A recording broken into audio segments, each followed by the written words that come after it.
Un bambino che gioca è un bambino che pensa. Spesse volte noi adulti quando guardiamo un bambino che sta giocando pensiamo che sia occupato in un'attività banale o di poco conto. In realtà, mentre i bambini giocano spontaneamente, stanno organizzando dei pensieri, quindi di fatto stanno strutturando le loro conoscenze. Fin da piccolissimi i bambini giocano spontaneamente a nascondersi, corrono, saltano, rotolano, riempiono o svuotano dei recipienti o provano ad impilarli uno sopra l'altro. Immaginiamo per esempio un bambino che vuole costruire una torre di cubetti e poi la abbatte.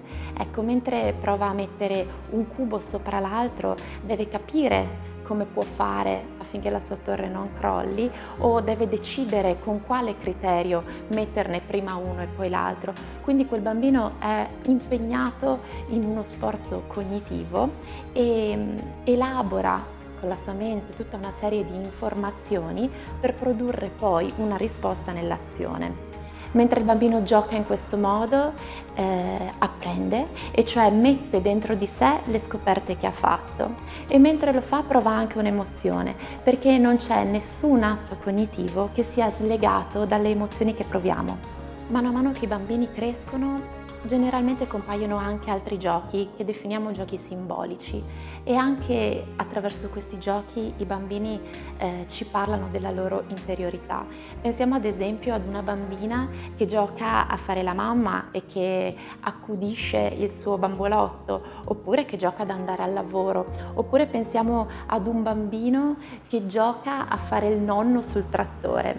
Ecco, questi bambini non stanno solamente imitando delle azioni che hanno visto fare, ma ci stanno raccontando una parte della loro storia, in particolare della loro storia di relazione, fatta di sensazioni che sono presenti ancora prima della nascita e che determinano come delle tracce indelebili le nostre azioni e reazioni per tutto il corso della nostra esistenza. È un errore considerare il corpo e la psiche come due entità distinte e separate.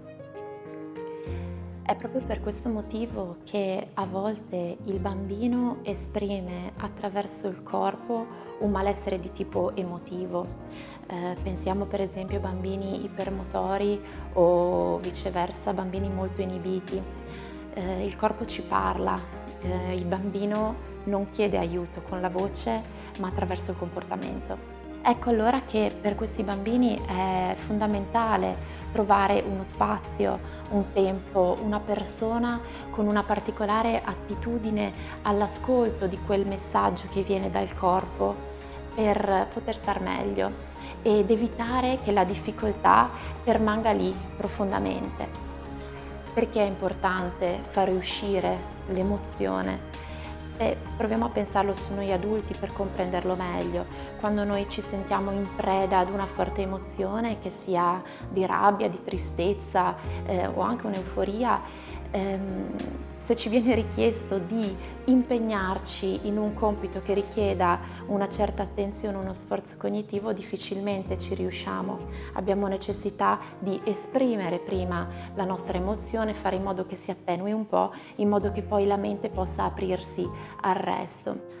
Per il bambino è lo stesso, è necessario che l'emozione possa attenuarsi un po' ed essere messa fuori di sé attraverso i modi che il bambino conosce, quindi attraverso il corpo e il movimento, affinché lui possa primariamente stare bene e di conseguenza anche aprirsi all'apprendimento.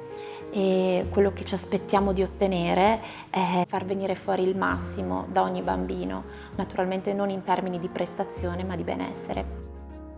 Un bambino che gioca, nel senso profondo della parola, quello che ho cercato di spiegare fino a qui, è un bambino che non avrà problemi a scuola. Troppo spesso siamo preoccupati di insegnare presto ai bambini a camminare, a parlare, a leggere, a scrivere, ma in realtà non è necessario calare nessun insegnamento dall'alto, perlomeno prima del tempo.